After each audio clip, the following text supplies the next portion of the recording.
President of the United States, Donald J. Trump. Wow, what a nice group. And I love Miami. I love to be with the people. Many of you are not from Miami, but that's okay too. And I'm thrilled to be back in magnificent Florida, Miami, Florida, with thousands of incredible business leaders and true American patriots. That's what you are. We're gathered today on the one-year anniversary of the single most consequential election victory, they say. This is them, this isn't me. I'm a very modest person, I would never say this. The single most consequential election victory in American history. It's possible. I mean, it's possible. We've done a lot. On November 5th, 2024, the American people reclaimed our government. We restored our sovereignty. We lost a little bit of sovereignty last night in New York, but we'll take care of it. Don't worry about it. We rescued our economy, regained our liberty, and together we saved our country. On that magnificent night, 365 days ago, you know, I was with a group of very important people, and they say, think of it, last week, just last week, 6 days ago, 7 days ago, they said, you were campaigning 1 year ago. I said, no, it felt like I've been in this position for so long. And it's right. At that point, 1 year ago, I was actually campaigning. We did the McDonald's shot. Remember the McDonald's shot? We did the garbage truck shot. And actually, the McDonald's one was the biggest hit in the history of Google. Can you believe that? Number one, the garbage truck did well, but not as well. I guess there's something about McDonald's, right? But it worked, and we won a tremendous election. We won all 7 swing states. We won the great state of Florida, by the way, by 1.4 million votes, which is unprecedented.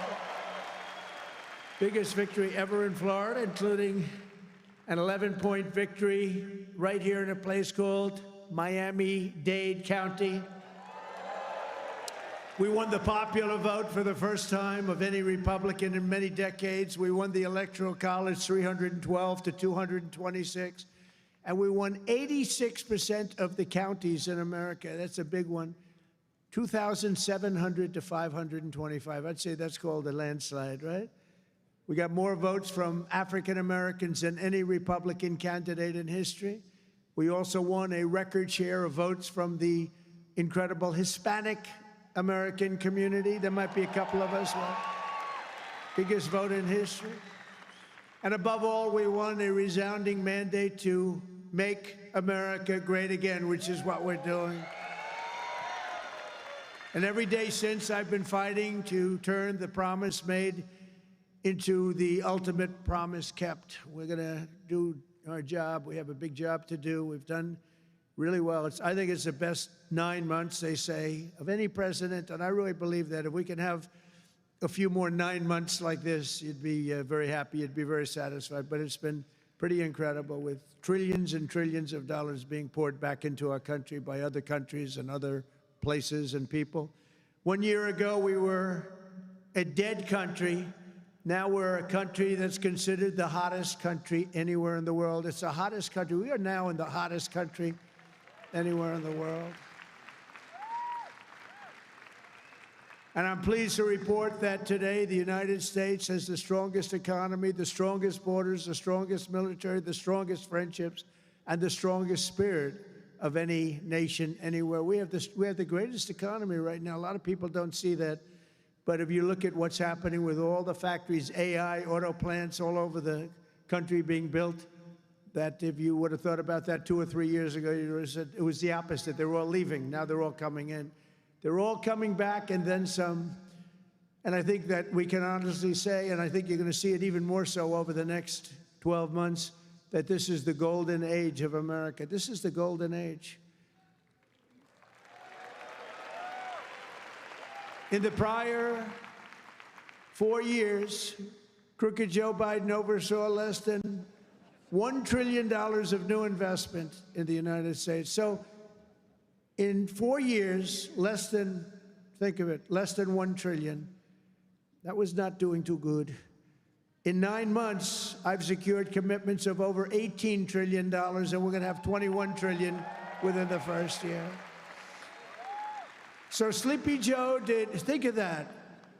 In 4 years, he did less than $1 trillion. We're going to have $21 trillion in 1 year. I would say it's slightly better.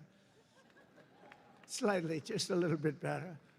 The stock market has set 40-time all-time record highs, and just recently, record high, record high, record high. All of them, all of the different exchanges. GDP growth in the second quarter was an amazing, almost 4%. And as you know, they said, oh, it'll be 2% or 1%. And it's been really helped a lot by the tariffs. It's been really helped incredibly, because this is really a transition period. We went from a horrible, failed country to a tremendous success. It's a transition, and yet we did almost 4%, triple and even quadruple almost every other country anywhere in the world. Think of that. In the third quarter, we're on track to achieve an estimated 4.2, maybe more, who knows. I think if you go a couple of years out, you're going to see numbers like you've never seen, because all of these places that are now under construction, they're being built, they're going to be open, and thousands of jobs, hundreds of thousands of jobs are coming in, even building them. But when they open, that's when you're really going to see the numbers. We're building some of the biggest buildings ever built anywhere in the world. The AI buildings, you know, they can cover, they show displays of them. They can cover the island of Manhattan. They're so big. They literally can cover the island of Manhattan. In 9 months, we've lifted over 600,000 Americans off of food stamps, which is a record. 1.9 million more American-born workers are employed today. Think of that. Almost 2 million American-born workers are employed today, more than when I took office. That's 9 months ago. Can you imagine that? And I tell Republicans, if you want to win elections, you got to talk about these facts, you know. It's really easy to win elections when you talk about the facts. And we have more people working now than at any time in the history of our country. Right now, we have more people working. These are things you have to talk about. It doesn't just happen. You got to tell them. It's wonderful to do them, but if people don't talk about them, then you can do not so well in elections. Wages for workers are rising at the fastest pace in over 60 years. Those are workers, and that's what we love. We love the workers.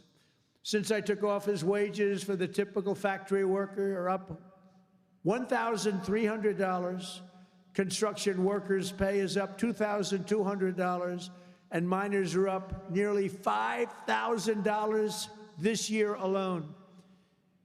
And that's good, because it's not, you know, such an extra cost to the company. It really isn't. Somebody would say, oh, what's going to cost more? The fact is that they're doing such business like they've never done. You're going to start seeing numbers coming out very soon that are going to blow your mind. Under Biden, we had the worst inflation in modern history. We had inflation that was so bad, costing the typical family about $33,000 over a period of time. Their policies send food prices up 23. They come in, you know, when I first came in, I was in for 3 days, and one of the fake news members, they're all back there. That's a lot of press. Fake news. They said, egg prices are through the roof. I was there for 3 days. And this maniac, this lunatic person, happened to be a woman. Sir, what are you going to do about egg prices? And they had gone up like 4 or 5 times. I said, well, you just told me it has a problem. And people weren't buying Easter eggs. You believe it? I said, we're buying Easter eggs for the White House, for the egg hunt, the famous egg hunt. But within a couple of months, we got them down. We have a great Department of Agriculture headed by Brooke Rollins, and we did a great job, and we got them down to the level they originally were a long time ago. And we have that in just about everything. And if we don't have it, we get them down. Their policies sent food prices soaring 23%, the Biden policies. And it wasn't him. It was the people surrounding him around the desk. He didn't know what the hell he was doing. Biden. How the hell did that happen? Well, I know how it happened. A rigged election. That's how it happened. Think of the damage done. Although I must tell you, but this is a much more powerful term. I mean, this is a much better term. In one way, it's bad to see how bad people. You're going to see the same thing in New York, by the way. You watch what happens in New York. Terrible. but you're going to see that same thing. And I hope it doesn't happen, but you're going to see it. Gas prices are surging to $5 a gallon, and even higher, and mortgage rates skyrocketed by 152%. But under the Trump administration, all of that is changing. Prices are coming down very fast, and we're bringing them back to the beautiful part where you can have, and you can truly say, we're talking about the American dream again. You didn't used to hear that term. You heard it during my 4 years, and then it disappeared. Now you're hearing it again more than ever. Because we had the most successful economy in the history of our country during my first 4 years. We rebuilt the economy, cut the biggest tax cut in history. We had the biggest tax cut in history, the biggest regulation cut in history. That's why we had the great economy. And now the only difference is we're doing better this time. Actually, we're going to have a bigger, better, stronger economy than the first 4 years. And that was the most successful economy in history. Gasoline prices have plummeted to the lowest in 2 decades, and we're going to soon see $2 gasoline. Think of that, $2 a gallon. It was up to $4.50, $5. And you know, when you get gasoline and you get oil and gas down, it's so big, it's so massive, the importance of it, that everything else starts to follow. And that's what's happening. Grocery prices are way down, and Walmart just announced that the cost of their standard Thanksgiving meal, this is the greatest. They're greatest, they're wonderful. They come out every year with how much does a Thanksgiving meal cost compared to last year, right? And it always goes up, up, up. It's 40%, 30% more. Is 25% lower than 1 year ago. Isn't that great? That's a big deal, Rima. That's a big deal. I don't know if they care about that in Saudi Arabia, but here it means a lot. We got the princess here from Saudi Arabia. She's got a lot of cash. Serious cash, and she's a great person. So she doesn't care about the price of a turkey is down a little bit, you know, she doesn't have to worry about it. Since March, the price of eggs is down 85%. Energy prices are down, interest rates are down, despite the fact that we have a total nincompoop at the Federal Reserve. It was recommended by one of my real great people, who I'd never spoke to again. And the cost of the typical new mortgage is down by nearly $3,000 a year. Day by day, we're making America affordable again. It's going to be affordable again at a really record pace. And, you know, other people are going to take credit. All the mayors and all the governors, they're going to say what a great job. They didn't do a damn thing. Yet as we speak, the Democrats in Congress are trying to put all of this progress at risk and drag us back to the Biden policies of soaring prices, crushing energy costs, massive spending, open borders, let the world come into our country from prisons and from mental institutions, let them pour in, and rampant inflation. That's what Biden gave us, all of those things. With the reckless Democrat shutdown, virtually every Democrat in Congress has voted to hold the American people hostage in an effort to extort hundreds of billions of dollars in new spending. They're demanding free health care for illegal aliens that just came into our country from prisons and from mental institutions, and drug dealers and drug addicts, and they want to give $1.5 trillion in giveaways that would turbocharge rapid inflation again, as they did the first time. You remember that just a couple of years ago, 4 disastrous years we just had. They were the worst years. Meanwhile, the radical left Democrats are causing millions of Americans who depend on food stamps to go without benefits. They're forcing federal workers to go without paychecks, and they're stranding thousands of travelers at the airports. And you understand it, and they understand it. All because they want to return to the failed Biden policies that created, and also Obama policies. I watched him the other day up talking, well, Donald Trump is a mean person. I'm not a mean person. I just want to have a country that's great again. Is that okay? I'm not a mean person. He's a mean person. He's a divider. He's a divider. Obama, Barack Hussein Obama. And by the way, ask him how he's doing on his museum library. He's got hundreds of millions of dollars of cost overruns. It's come to a dead halt. He built it in not a particularly good location. He's not into real estate, you know. He doesn't know about location. He doesn't know about location, but he built it in a location that's not going to be too good. But the thing has come to a dead halt. It's way over budget. It's sort of like Gavin Newsom in California. He's got a train that was supposed to go from San Francisco to Los Angeles, which is a stupid idea because an airplane is faster. I don't care how fast it goes. And they had plenty of airplanes. San Francisco, inside San Francisco to inside right there, LA. And what they did is they said, oh man, this has been going on for years. It's billions and billions of dollars over budget. So what they decided to do is cut it so that it doesn't go into San Francisco and into LA. It way short of both. And then they cut it again and again and again. Pretty soon they're going to have like 2 miles of track. Billions and billions of dollars, totally incompetent. The biggest cost overrun proportionately that I've ever seen. Many, many, many times more. And it's no longer the same. It was supposed to go into the city. Now it's way short, many miles short of the city. So they're going to drop you off and you can walk the rest of the way. That train is going to haunt him. You watch, because he doesn't have what it takes. I tell you that. Slimy guy. He's a slimy one. Maybe that should be his nickname. Slimy Newsom, right? But he doesn't have it. But you look at that train, it's going to cost him. Republicans have voted 14 times to fund the government. And it's time for Chuck Schumer, crying Chuck. Remember he started crying at the airplanes? They were the worst forced tears. I've known him all his life. He's never cried. But he broke down in tears. He was so devastated. He didn't know why he was crying, but he just thought it was good to do. His people told him this was a good time to cry. Crying Chuck.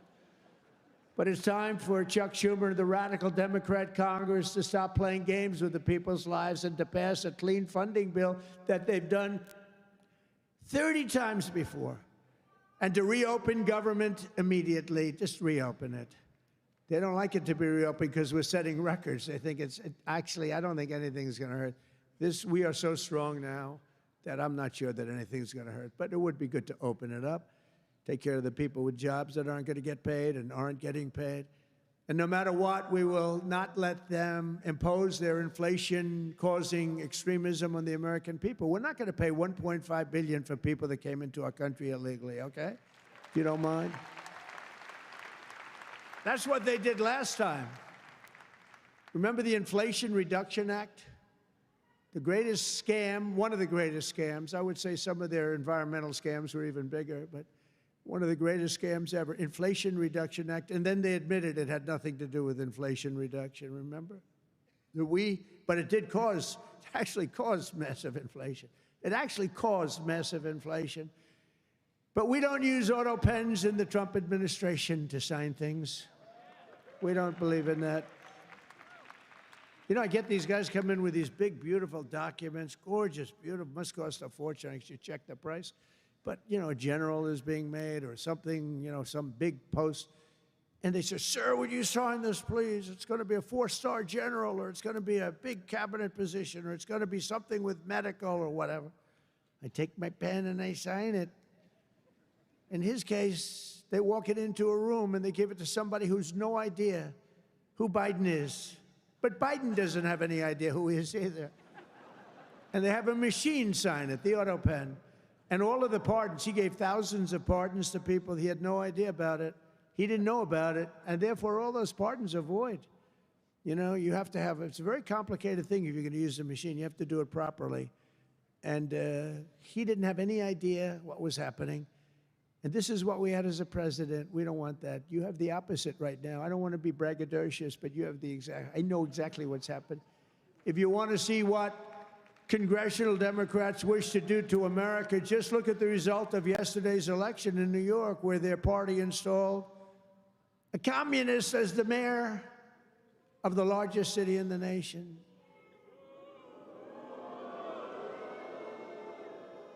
Remember, I've said we will never have a socialist elected to any post in our country. I used to say that, and I was right.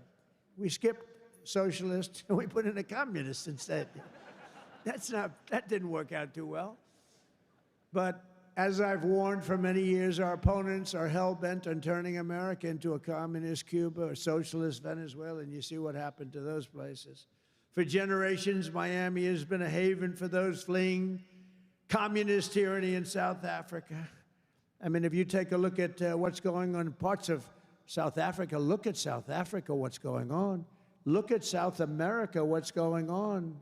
You know, I'm not going to, we have a G20 meeting in South Africa. South Africa shouldn't even be in the Gs anymore because what's happened there is bad. I'm not going. I told them I'm not going. I'm not going to represent our country there. It shouldn't be there. Take a look at what's happening in different parts of South America. Take a look at what's happening in different parts of the world. But now the Democrats are so extreme that Miami will soon be the refuge for those fleeing communism in New York City. They flee. They flee. Where do you live? New York City, but I'm trying to leave because I don't want to live in a communist regime. I hope it works out for New York. I love New York. I love New York. When I left New York for the White House, it was good, except we had, you know, the telltale signs of trouble because we had a guy named de Blasio. Do you ever hear of him as mayor? He goes down as probably the worst mayor in history. Then he went to Harvard to teach government. Do you believe it? They took de Blasio, and they took that mayor from Chicago, the woman, the one that gets her hair done very expensively, right? Beautiful hair. She got beautiful, luxuriant hair. And they took her, and she's teaching at Harvard. They're teaching government. And then you hear about Harvard. We're trying to work a settlement with Harvard right now for about, like, a lot of money. I won't tell you what, but you'll be reading about it pretty soon. Because what they've done to Jewish people and what they've done to others is pretty bad, I'll tell you. It's pretty bad. Going to cost them a lot of money. After last night's results, the decision facing all Americans could not be more clear. We have a choice between communism and common sense. Does that make sense to you? Common sense. It's common sense or communism. And, you know, you take a look back 1,000 years, it hasn't worked. If it worked, we'd be using it, I guess, but it hasn't worked. Our opponents are offering an economic nightmare. We're delivering an economic miracle. We have delivered in 9 months, this is an economic, the biggest investment of funds in a country in history by many times. That's good. They want higher spending for government and illegal aliens. We want bigger paychecks for American workers and American families, and that's what we're delivering. You see that. They stand for crime and chaos and corruption. We stand for law and order and justice. Also, strong borders. Boy, do we have strong borders. They put America last. We put America first. We put America first. And as long as I'm in the White House, the United States is not going communist in any way, shape, or form. We'll stop it. We're going to stop it. Stop this nonsense. You know, I said they were voting last night. You could have a communist or a thug. A communist, and they took the communist, you know. It's pretty amazing. We could have done a little better in terms of candidates. From day one of my administration, I've been fighting every single day to turn around the catastrophe we inherited to make America the best place on the planet Earth to do business, and that's what it is. Right now, we're the #1 place. I'm getting plants approved in 2 weeks. It used to take 20 years before they got rejected. You'd have young people start off. Their whole business was getting a certain plant accepted. 22 years later, they're ready to retire, and they haven't gotten it. And then they go to a vote, and they get rejected after 22. They wasted a whole life looking for an acceptance. We do it in 2 weeks. We make sure it's good. We make sure it's great and proper, environmentally sound. Takes 2 weeks. My goal is to have the best tax rates, the lowest energy cost, the lowest regulatory burden, the most advanced technology, and the fairest trade deals anywhere in the world. You know, we're leading China. We're leading everybody by a lot in AI. And this was my idea, so I'm very proud of it. I said, build your own electric. People would come. We need more electric grid, sir. The electric grid's 200 years old. We need more electric grid. It's old. The electricity that the AI plants need alone is double the entire electricity that we have in the country right now. Can you believe it? So I had this idea. I said, we can't fix the old grid that much. We'll fix it up. We'll keep it going. A little Band-Aid here, a little Band-Aid there. It's old. And I said, here's what we're going to do. We're going to let these geniuses build their own electric generation. So they are building their own electric utility plants. They become a utility, if you think about it.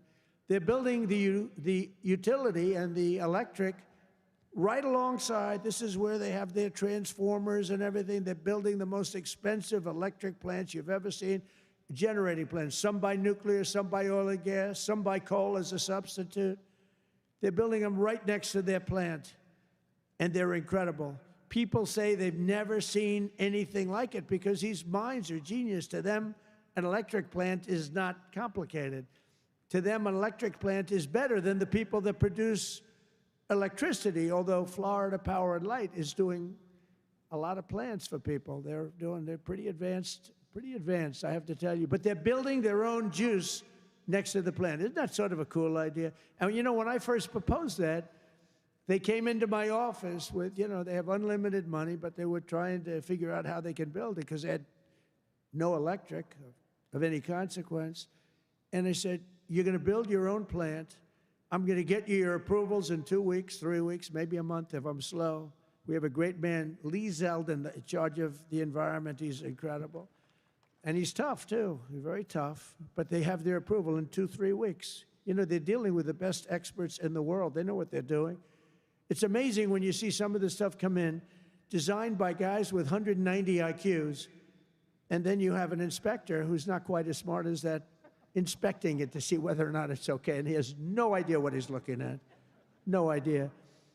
But I said, you're designing your own electric plant, and they didn't believe it. They come in 2 weeks later, they say, the biggest problem is electric. I said, you can design your own plant, and we're going to have your approvals within 2 to 4 weeks.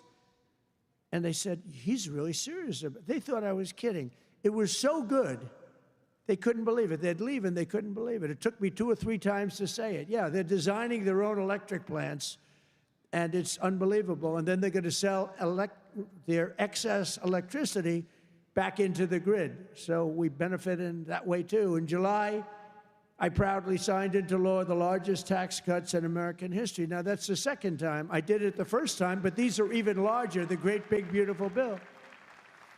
And that includes no tax on tips, no tax on overtime, no tax on Social Security for our great seniors, no tax on Social Security. I wonder which is the most popular of the no tax on tips. I was in Nevada, in my building in Las Vegas, and I had this beautiful young waitress come up to me. I never talk about beauty anymore because politically, if you mention somebody's beautiful, that's the end of your political career. So I don't mention that she was beautiful, but she was beautiful. And she came up and I said, how you doing? Oh, sir, I'm not doing well. The government is horrible on tips. I said, really? How do they tax? They tax tips? They tax us and they go after us. I've never seen anything like it. It's made my life miserable. Sir, there should be no tax on tips. She said to me, no tax on tips. I said, say it again. She said, sir, there should be no tax on tips. So we had a lot of the fake news waiting for me outside of the restaurant. So I went out, I said, ladies and gentlemen, I have an announcement to make. There will be no tax on tips. That's how it all started. And I won Nevada.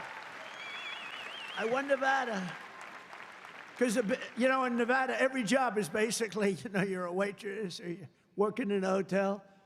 No, that's how it started. So it was amazing. We won Nevada easily, which is usually not a stronghold for Republicans, but it's become a stronghold. So I want to thank the waitress. She did a great job. But when she said those words, sir, there should be no tax on tips, it's amazing. Somebody else would hire a consultant, pay them millions and millions of dollars. They'll come back. And they'll say, sir, I think you should absolutely tax tips. And you'll lose the election. But we also have 100% expensing for all new factories, plants, and equipment, so your businesses can write it off all in 1 year, and that's a lot of jobs you're doing and producing. That was, to me, the biggest thing in the first bill. But this is even better because this goes for a 10-year period. Upon taking office, I signed an executive order requiring that every new regulation, every time we issue a new regulation, think of this, 10 old regulations must be eliminated simultaneously.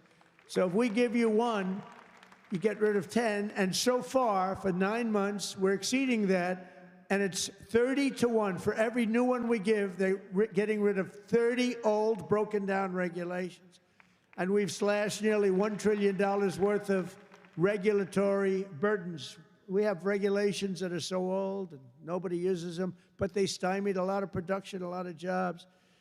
And I did it the first time, and we had the largest regulation cuts in history, and now we're exceeding it this time. So it's big. It's one of the reasons we did so well then, and I think it's one of the reasons we're doing so well now. Again, we have to talk about it, because if we don't talk about it, nobody else, the fake news, is not going to talk about it.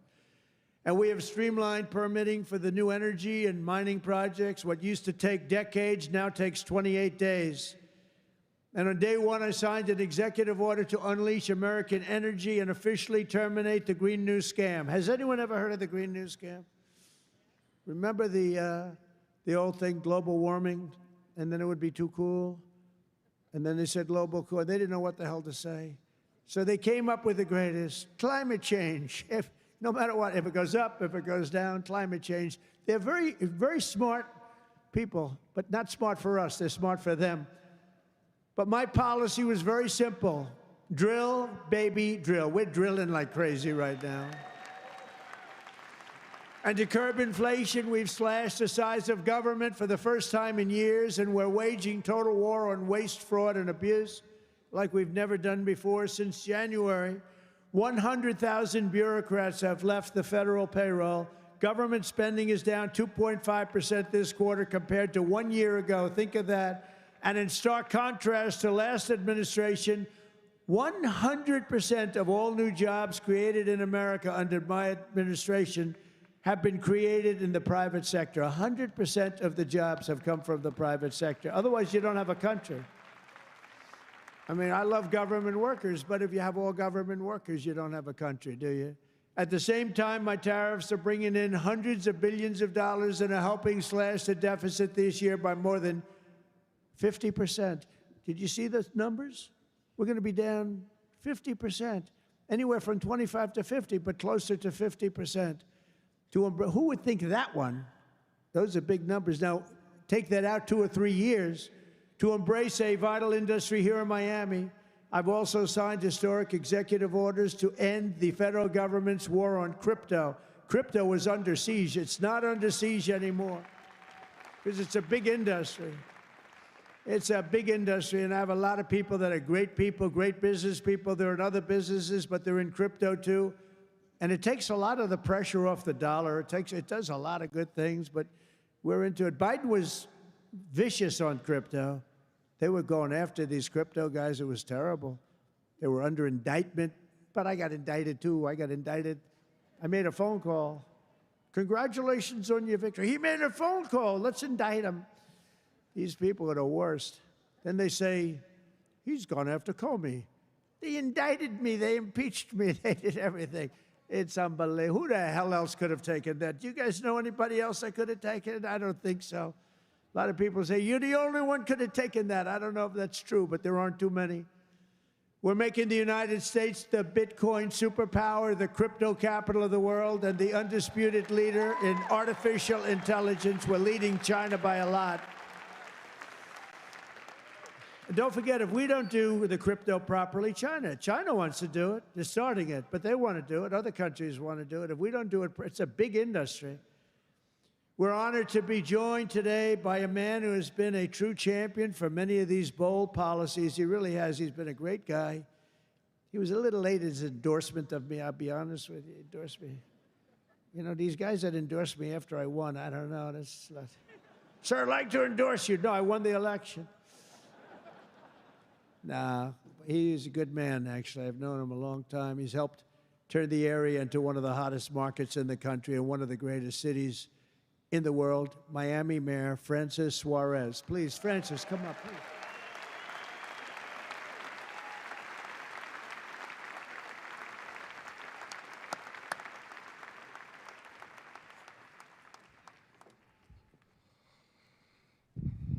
You're never gonna let me forget that one, huh? Thank you, my brother. Thank you, Mr. President. Just a little shorter than you are. Oh, it's truly a great honor to be here with you this afternoon and to have you here once again in the great city of Miami. Your leadership and your vision have shaped not only our nation, but also the future of our city.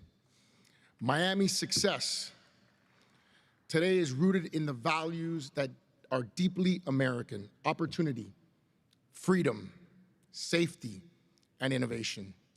These are values that you have championed with conviction, and they are the same values that have made Miami a symbol of what's possible.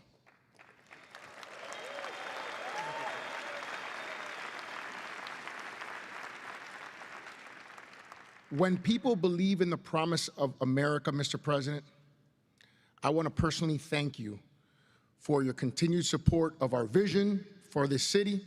It was an honor to stand beside you in the Oval Office when you announced the next year's G20 right here in the city of Miami.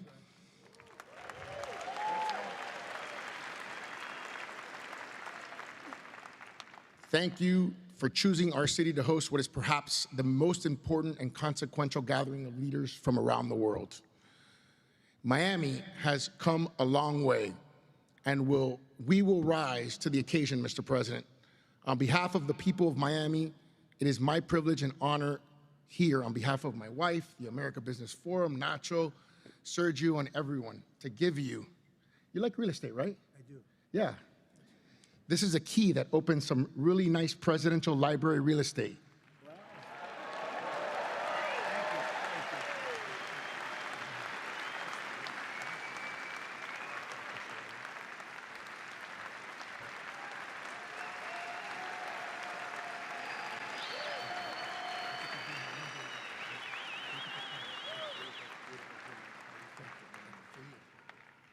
That's beautiful. Thank you. Thank you very much, Francis. I appreciate it. And you know, he's really a special guy. I'm going to take this, I'm going to put it in the White House, and then I'm going to move it to Doral in about 3.5 years. We put it right in Doral, right? In the lobby of Doral. A lot of people from Doral. Well, thank you. That's a great honor. I also want to thank a man who's been unbelievable in terms of Israel and so many other things. You know, he was a great real estate developer. But he had a great personality, and you need a personality for this. And I said, he's just as good as there is, and he's done so well. And you look at what's happened with Israel. We have peace in the Middle East. Can you believe it? Peace in the Middle East.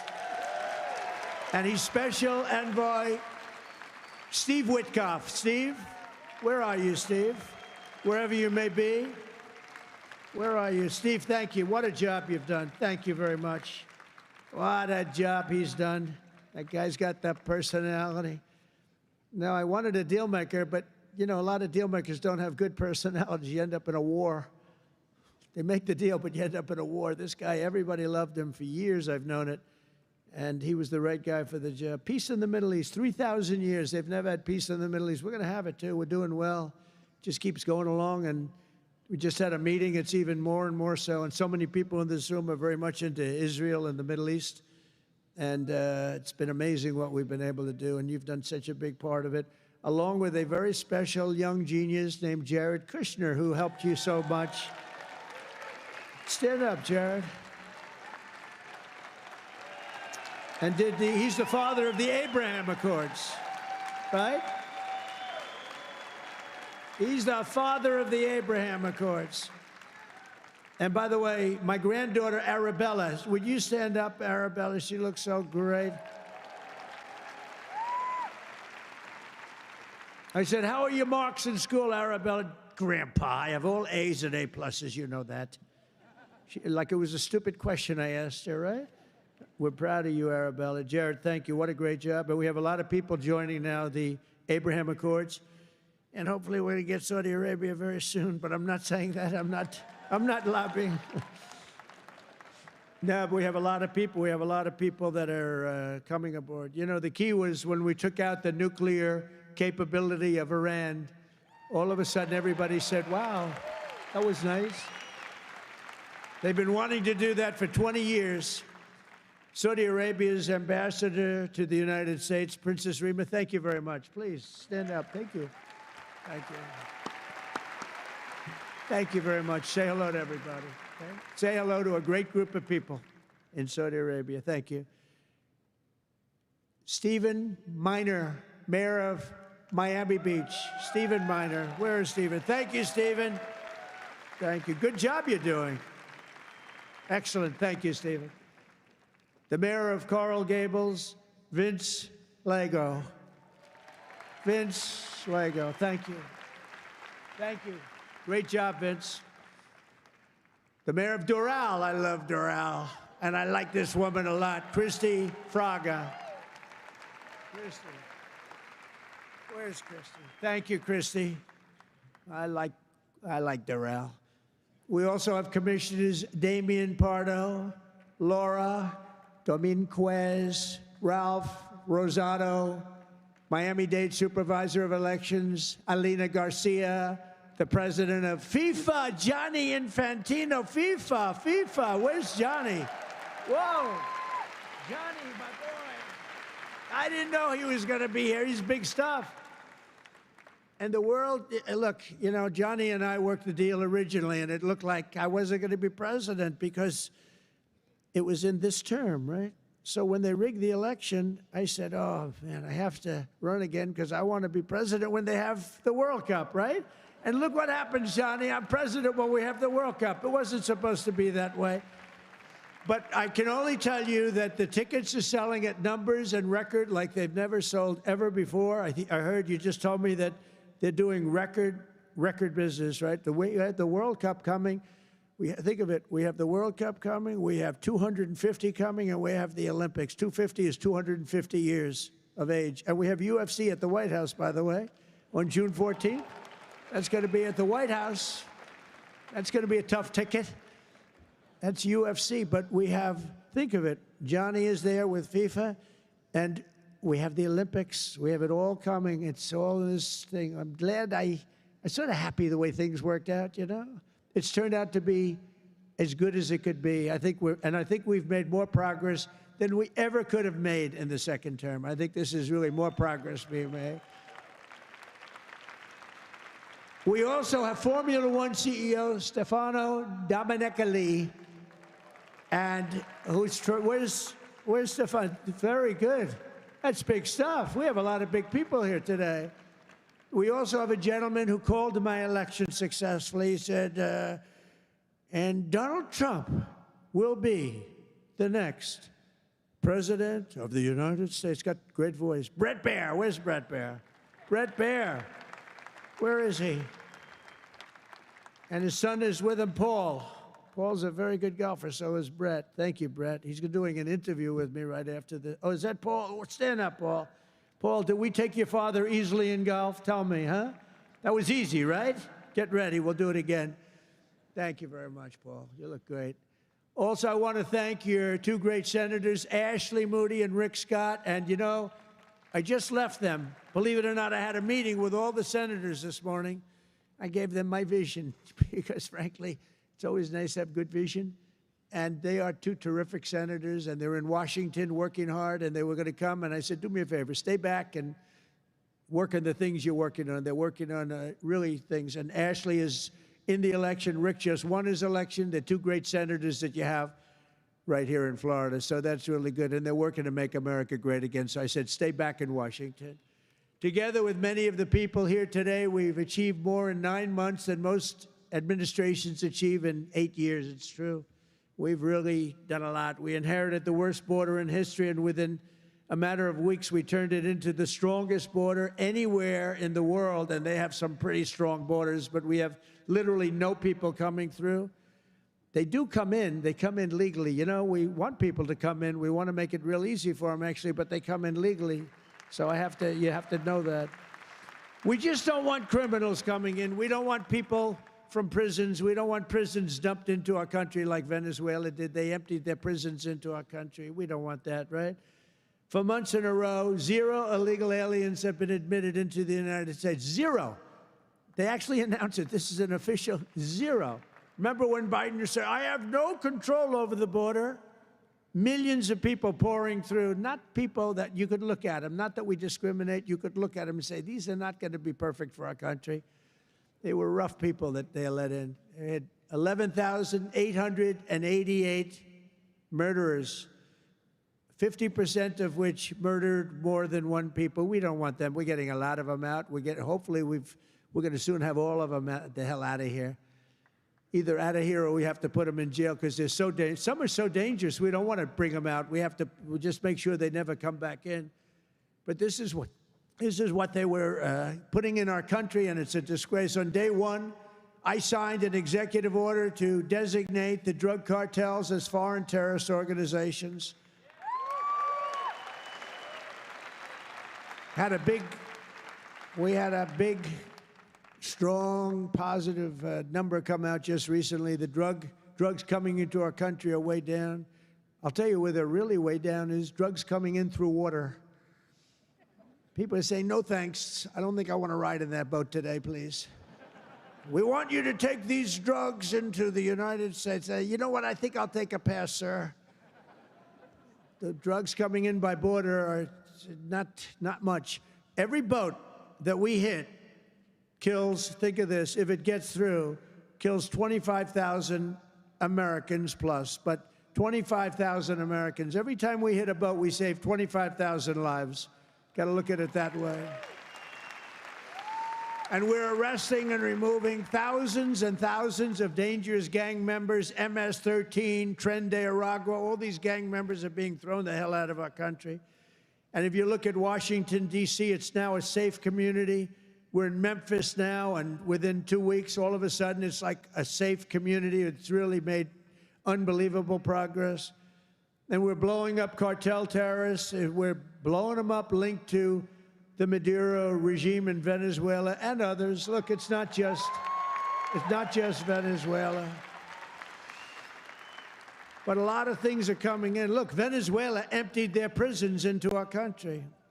Nobody wants that. They emptied their prisons into our country. We're liberating our cities from the scourge of violent crime, making our country safe and beautiful again. We're starting in our capital, Washington, D.C., which right now you can walk through the middle of Washington. You have no problem. 6 months ago, that wasn't the case. 1 year ago, it was a disaster. But law enforcement, our military has done an incredible job, actually. It's a safe, very, very safe city again. And it's been beautified. We're putting new medians in. We're covering the roads with nice, clean, beautiful asphalt. We're redoing the grass in the parks. It's really becoming beautiful again, and it's safe. We don't get calls that, think of it, call to the parents, your son, sir, has been killed. He came to see the Lincoln Memorial, and he's dead. No, that's not happening anymore. We run it tough. We run it very tough. Sometimes you have to be a little tough to get rid of. These are thugs. These are bad people. We're bringing them the hell out of our country where they came from. We renamed the Department of Defense to the Department of War. And well, if you think about it, after the Second World War, they changed it to defense, right? So we won the First World War. We won the Second World War. We won everything in between and everything before, never lost a war. We still don't lose wars. Sometimes we don't fight to win. You know, we'll stay around the country for 15 years, just bomb the hell out of everybody, make everybody miserable. Nobody knows why we're there, you know, the wars that never end. But we made it clear that the days of political correctness in our military, they're over. We don't want to get into wars. I rebuilt the military. We have the strongest military by far in the world. We make the best equipment, the best missiles, the best rockets, the best everything. We redid our nuclear. We're the #1 nuclear power, which I hate to admit because it's so horrible. It's such a horrible situation if it ever has to be used. Russia's second. China's a distant third, but they'll catch us within 4 or 5 years. They want to catch us, and they'll be able to catch us. And we're maybe working on a plan to denuclearize the three of us, so we'll see if that works. But we have the strongest military anywhere in the world by far. We're investing $1 trillion in the United States Armed Forces this year. It's the biggest amount we've ever invested, and the spirit of service members is soaring like never before. We used to have recruiting shortages a year ago. You remember, you couldn't get people to join our military all around the world. You couldn't get them to rejoin. You just couldn't, no matter what you do. That we were way short. Now you can't get into our military. The waiting list, you have waiting lists to get into our military because we have spirit in our country. And all around the world, America is making peace, and we're really making peace through strength because they know they're not going to mess around with us. Nobody's going to mess around with us. You saw what happened. We made a deal with China last week, and we made a deal with Japan last week. We made a deal with Malaysia. They helped us so much. All great economic deals, all great. Great for everybody. In 8 months, I ended 8 wars, including Kosovo and Serbia, the Congo and Rwanda. That was going on for a long time. Pakistan and India. You know, I was in the midst of a trade deal with both of them. And then I read on the front page of a certain newspaper, I said, I don't want to mention the newspaper because it's usually fake news, but I heard they're going to war. 7 planes were shot down. An 8th was really badly wounded. But 8 planes were shot down, essentially. And I said, this is war. And they were going at it. And they're 2 nuclear nations. I said, I'm not going to make any trade deals with you guys unless you agree to peace. No way. This has nothing to do. I said, it has everything to do. Your nuclear powers. I'm not trading with you. We're not making any deals with you if you're at war with each other. A day later, I get a call. We've made peace. They stopped. I said, thank you. Let's trade. Isn't that great? Tariffs did that. You know what? Tariffs. Without tariffs, that would have never happened. Israel and Iran, Egypt and Ethiopia, Armenia and Azerbaijan, and Cambodia and Thailand.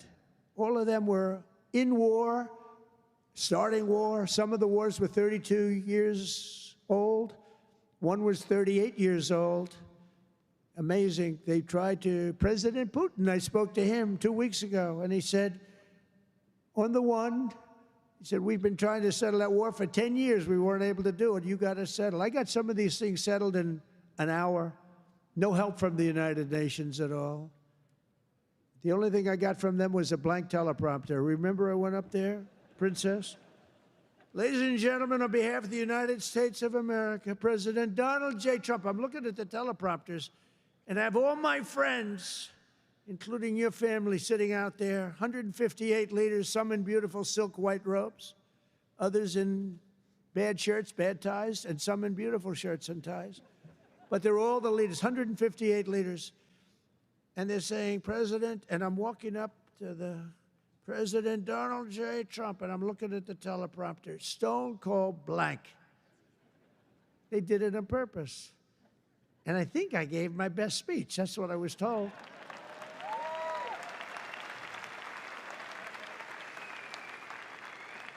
But it still wasn't a great feeling. I'm walking up very slowly. You know, I'm 20 feet. I'm trying to walk slowly because I see it's not working. They're dead. They did it on purpose, but it worked out okay. Not great people. Most important of all, for 4 weeks ago, and this is very important, we brokered the historic peace deal that ended the war in Gaza, and it's a serious end, too. You know, I read a lot of people, oh, it's very tenuous. Jared and Steve, I don't think it's tenuous to you. I hope it isn't, because otherwise I'll have to cross it off. I'll have to say I only ended 7. But that was a tough one, right? That was a tough one. But there's nothing tenuous about it. It's a serious end. Gaza has been a disaster for so many years, and I think it's an end. I think you're going to see some tremendous things happening. We just had a meeting just before I got up, and some great things are happening. And with Israel and peace in the Middle East, it's amazing, actually, what they've done. And what you two guys have done have been incredible. True. On day 1 of my administration, I signed an executive order to slash federal funding for any school that pushes critical race theory or transgender insanity on our youth.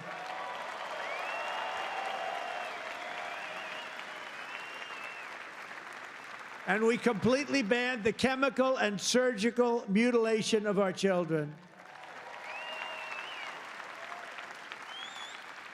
Think of that. Can you imagine somebody 15 years ago saying we stopped the surgical mutilation of our children? We stopped the chemical mutilation of our children. Can you imagine that? They would have said, this guy's crazy. And now you're saying, thank you very much, because you know it's true. How about this one? We got men out of women's sports. It's over. It's over. Men out of women's sports. They had a race the other day, long distance, I don't know what the hell, a race, one of these all-day races. They had the top women, the top men. The man won by 5 hours and 18 seconds, okay? What the hell? How about the weightlifting? 218 pounds by women. That's a lot to lift over your head, Rima. I don't know if you might be able to do it. 218 pounds or whatever was the record. A man beat the record by 100 pounds. It stood for like 17 years or something. A man beat the record by 100 pounds. He was a failed male weightlifter, but as a female, he did very well. That's a record that won't. This is a thing that stood. They'd put a quarter of an ounce and a quarter of an ounce on each end. 18 years the record stood. Then a guy comes along, ping, ping. This is the crazy. These people are crazy. And Mandami, whatever the hell his name is in New York. No. He thinks it's wonderful to have men playing in women's sports. The swimming's good too, you know? You know the story?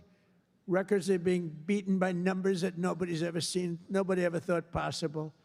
But a lot of those records are being changed back to where they should be, and I made it the official policy of the United States government that there are only two genders, male and female.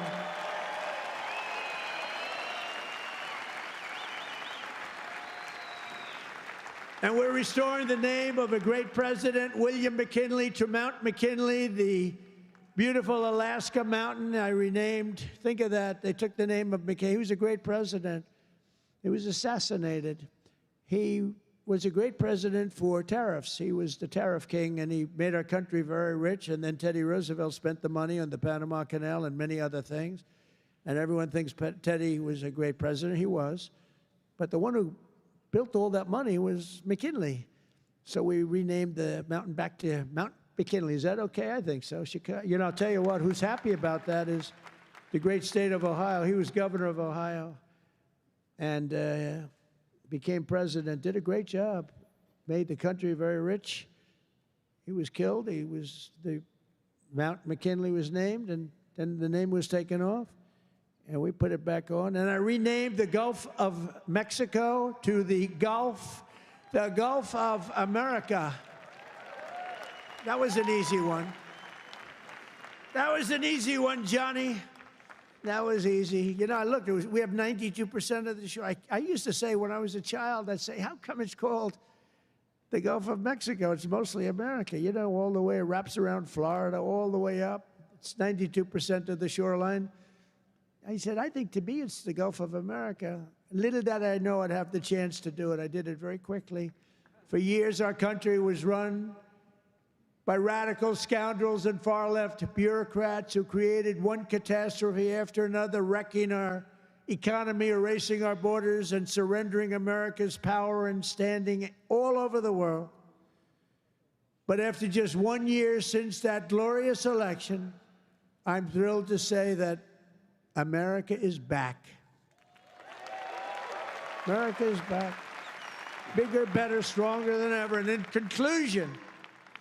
conclusion, jobs are returning, businesses are booming, and America is respected again, perhaps like never before. Our country is respected again like never. They were laughing at our country.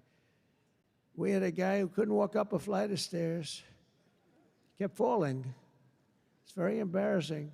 You know, at Air Force One, I go, sir, would you like the short stairs or the long? I say, give me the long every single time, please. The short ones, they call them the children's stairs. I don't want the children's stairs. Doesn't look so good coming out of the children's stairs. Now, if the weather's bad, it's okay, right? If you don't mind. But the communists, Marxists, socialists, and globalists had their chance, and they delivered nothing but disaster. And now let's see how a communist does in New York. We're going to see how that works out. And we'll help them. We'll help them. We want New York to be successful. We'll help them a little bit, maybe. For all of these failed and discredited, really discredited if you think, ideologies of the past, their day is over, their grip is broken, and their time is absolutely done. The golden age of America has begun, and we are just getting started. It's a golden age like you've never seen before. From the steel mills of Pittsburgh to the oil wells of Houston, from the car plants of Detroit, and those car plants are pouring into our country, to the coal mines of West Virginia. Those coal mines are opening up one after another. Clean, beautiful coal. You're not allowed to use the word coal unless you say, in my administration, unless you use 2 words before it. Clean and beautiful. Biden would say, unless you use 2 words before it, here you go, clean. He said, what happened to the other word? Remember those things? He'd say 3 words and mean 2. But the West Virginia mines are doing unbelievable now. Wyoming is doing unbelievable. It's clean, beautiful coal. And from the bright lights of Las Vegas to right here in beautiful Miami, America is proud. America is confident. America is growing and successful. America is a great nation again. We're a great nation again. It's happened faster than I thought. I'll be honest again. We're respected by everybody. We are really, you see the way I get treated. I get treated that way.